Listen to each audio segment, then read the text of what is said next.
How's it feel, Ridley? Feels like ultimate power!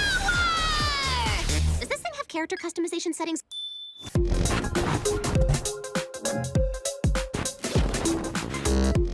Glitchening Season 2 is amazing. After Season 1 I went on a little depression session. I thought we would never see another episode of Glitchening ever again. I was wrong. The people behind Glitchening gave us what we all desired. A second season. So of course I had to make a video about it. The original video was very successful and got me to almost 100 subscribers. Thank you for that, by the way. So since the next season is probably a way off, I took my time watching this show. I really hope we do get a season 3. And if you want so too, then go watch Glitchening now. So yeah, finally, after all this time and some technical difficulties, we're going to finally review Glitchening Season 2.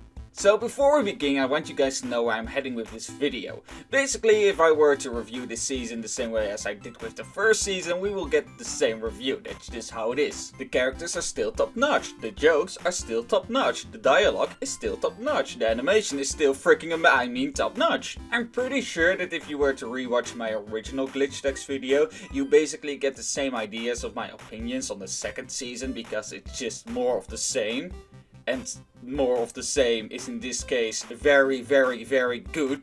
So not to sound repetitive, I decided to have a little bit of fun with this, dive a bit deeper into the episodes themselves, talk a bit more about the narrative and discuss on what points I think this season could improve a bit. Don't worry, I still really like Glitchening, if you haven't noticed already. However, if I were to analyze the episodes themselves a bit closer, there are some things that I thought could have done a bit better. Doesn't mean that Season 2 is bad or anything, but even close to that, I just really like to dive into movies or TV shows and think about the plot and discuss it. So there are some positive things as well as some negative things that I'm going to talk about today. And hey, what harm does a little bit of criticism do? I believe that if you only point out the positives in something, you will never grow beyond that. Sometimes you need to look at things that you don't do as well in order to improve. That's what I believe anyway. So hello there, I'm AnotherMattLad, and let me tell you about Glitchening Season 2. It's really fucking good. So first of all, I want to talk about this episode individually and discuss what I thought they did great and did less great. So here we go with episode 1, The Glitch Mother. The very first episode of the second season, and a very good one. It opens up with action, reintroduces us to the world and characters, and has a cool plot that introduces Ridley.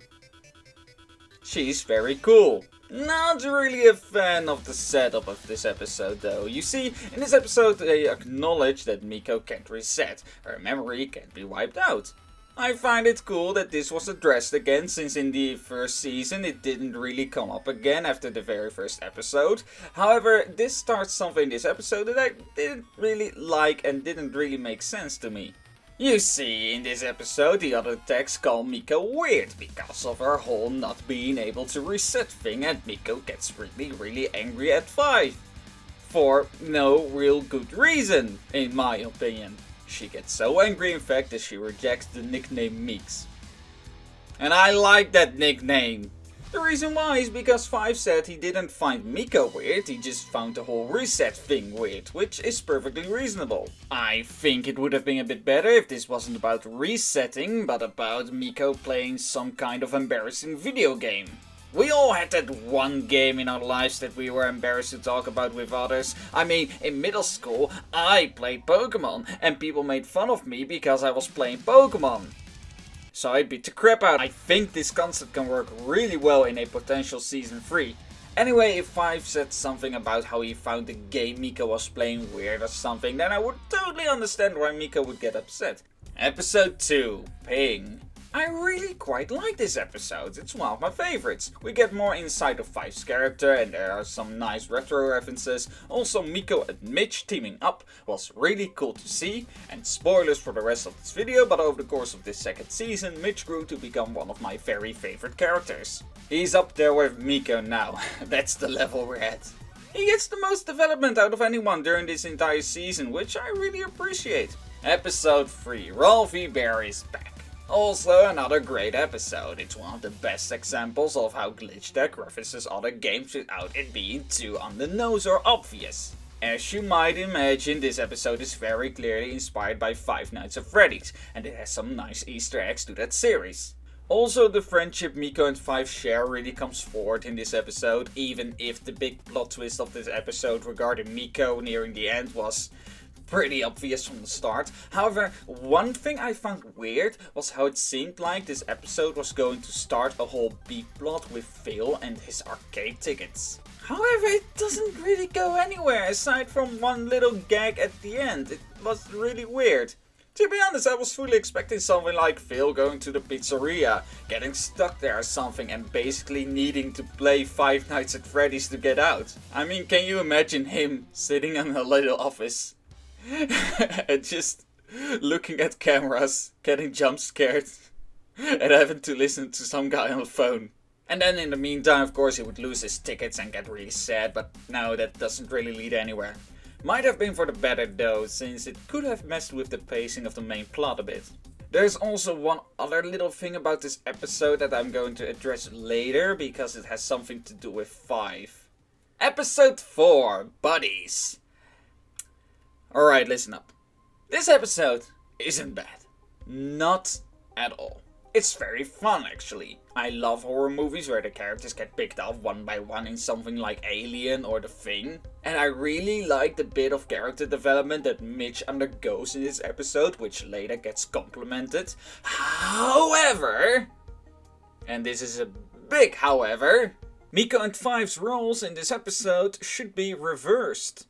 The episode starts off with Five standing up to Mitch and telling him how big of a jerk he is, and then it's revealed that Five used to look up to Mitch's gaming videos and that Five even felt a little betrayed after Mitch quit it, and at the end of the episode Five gets betrayed again by the glitch. A little bit of context for the people who haven't watched the episode, and if you haven't, why are you here? Go watch the episode now and go watch the whole season, because I'm going to spoil everything. However, Mitch gets taken over or replaced by a glitch, and the glitch organizes a party, and the glitch is called Glitch Mitch, and that is very funny to say. And during the party, Miko and Five fall out a little bit because Miko doesn't trust Mitch at all, and Five is all like, oh no, he's a really cool guy. However, I personally think that Miko should have been the one to trust Mitch and let Five be the wary one. Since Five already felt betrayed by Mitch in the past, he would now have a hard time trusting his attitude shake-up. Miko in this episode really doesn't have a big reason to distrust Mitch. I mean, she also is the one who just rushes into situations without thinking about it, so it's realistically to think that Five would have picked up earlier that something was up. Also, one little thing in this episode, it's revealed that Zara has feelings for Five, which did come out of nowhere, but I like the matchup, so I'll let that one slide. However, it really doesn't get mentioned again in the entire season except in the recap episode, which is a bit weird. Also, Zara doesn't really get nervous anymore around Five, only around that one scene in this episode, but for the rest of the season she's totally fine. I really hope the writers get a chance to explore the side of Zara a bit more. They could even do an episode where Miko and Zara compete to prove who's the better one for Five or something. And Five, being the typical animated male character he is, would be superfluous. I mean, Glitchtex doesn't shy away from referencing things like anime, and this being a very typical anime plot would be very fun to see in Glitchtex style. Episode 5, The New Recruit. In this episode, Ridley returns! Yay! It's a really fun episode that gives her and Mitch a bit more development. I don't really have anything more to say about this episode, it's very fun. Other than the fact that I find it a bit weird that Ridley gets fired so quickly. I mean, yeah, she caused a bunch of damage to HQ and cheated on her first day. However, in Season 1, Episode 2, on the very first day Miko and Five begin their Glitchtex work, they almost get everything shut down. How is that any less damaging than what Ridley did? I don't get it. Is it because Miko and Five have plot armor? Yeah, probably. Episode 6. Find the Glitch. This is a typical recap episode you see often in these kinds of series. I don't know if Glitchtex, with its relatively low number of episodes in total, warrants an episode like this, since they don't really have that much footage to work with, but it was entertaining. Also, they reintroduced this inspector character, and it's a little bit irritating that it leads to nowhere. Again, in the first season you had this character before, and they also teased something that they were going to do, that are evil and stuff. But it doesn't do anything. I guess they are setting something big up for season 3 or maybe something later. Because later in this very same season there's another teaser to something bigger. And I really want to know what it is. Because I don't know if it's such a good idea to keep teasing stuff for the future. If the future of your project isn't really guaranteed. I mean, Glitchetex is amazing. I love it. But it has had a bit of a troubled history when it comes to whether or not Nickelodeon and Netflix want to keep it on running, and because of the fan feedback that it's still going. However, it's not certain that we are getting a season 3, so it's a bit disappointing to have these very interesting elements of this inspector character that are being teased for the future, but we aren't following up on it. There isn't a conclusion just yet. I'm sure that if there is a season 3 or even a 4 or whatever, the writers really want to do something cool with it, and I really want to know what it is. I'm just scared that we don't get a chance to know what it is if the series underperforms. I just really want to know what the deal is with this Inspector 7 motherfucker. So anyway, it's a nice little episode that must have been very convenient to make for the developers to buff up the episodes live for the season, since it reuses so much old footage. Which isn't a bad thing. They explain the reused footage by the fact that the gauntlets have cameras apparently. But there are multiple episodes in the series where those cameras could have been very, very handy. More on that later. One thing of note is that I thought this episode was a reference to Danganronpa. However, one of the writers cleared up that he didn't play Danganronpa until he finished writing the episode. Which is a shame, because I like Danganronpa very, very much. Episode 7, the real Glitchetex, because the last ones weren't real. Ooh. It was a very good episode, with great jokes, references, new characters, and Mitch's fabulous new hair, of course. Also,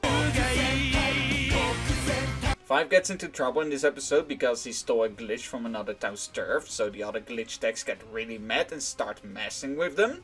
If only they had cameras on the gauntlet so we could see who the culprit is. Also, Sebi. I forgot she existed. I mean, she was in the background of episode 4 season 2 and episode 3 season 1? What? Are we sure that's right? Yeah. I rewatched the entire episode and skimmed through it, but I have no idea where she is. Episode 8, setting the score. It's a great episode. It has some nice subversion of expectations and reincorporation of elements of earlier episodes. One thing though. Dear Glitchetex writers. Dear Glitchetex writers. This isn't how arcade machines work! Also, now that little thing about 5 that I told you guys about earlier is coming into play. Yeah, this is just the second time in the entire series that Alpha shows up. Which is really, really weird. Out of the 19 episodes this show has, Alpha is in a total of 2.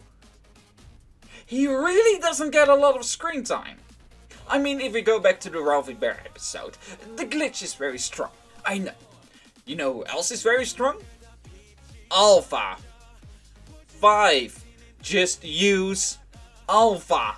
I mean, 5 now has 2 pets. Well, I mean, is the unicorn a pet? I hope so. Writers make the unicorn a pet because the unicorn is very funny. It's a big contrast with Miko and Ellie. Ellie is used all the time. I hope Alpha and Unicorp, yes, I want more Unicorp, get some more action in the future. Episode 9. I am Mitch Williams. I like this episode. It rounds up Mitch's character development of this season and we get to see more teamwork action between him, Miko and Five. Not really fond of the antagonist of this episode though. He gets a timer, there's supposed to be tension, he's supposed to be very scary, but he doesn't do anything. Like at all. Maybe they should have introduced him at the beginning of the episode so he and Mitch could have a little chat with each other so they have a bit more of a connection. So that we actually have some kind of urgency in the episode. Right now he's just a random guy with no connection to the main characters. However, aside from that, this episode was very enjoyable. Episode 10, Bit Ultra. One word. Relatable. Very relatable. I know, unlike any other person, how it is to have a computer filled up with seemingly unending junk of data. Also, as mentioned before, there was another tease for the future at the end of this episode, and I really hope that whatever they are teasing is worth the wait. Because I can't wait to find out. So, that was Glitch Season 2. Just like Season 1, it's still great. It's an amazing show and I love it to pieces. I recommend everyone to go to Netflix and watch both seasons. Right now, the writers and Glitch fans are having a little campaign of bringing back Glitch renew Glitch for another season. And I wish them the best of luck. Glitch is a very special show that we should all watch and cherish. So if you want to help Glitch out, go retweet all the tweets with the renew Glitch hashtag. Talk to other people about Glitch and maybe retweet my review. That would be very nice. So that was Glitch Season 2. I very much enjoyed it. And I'm gonna watch it again.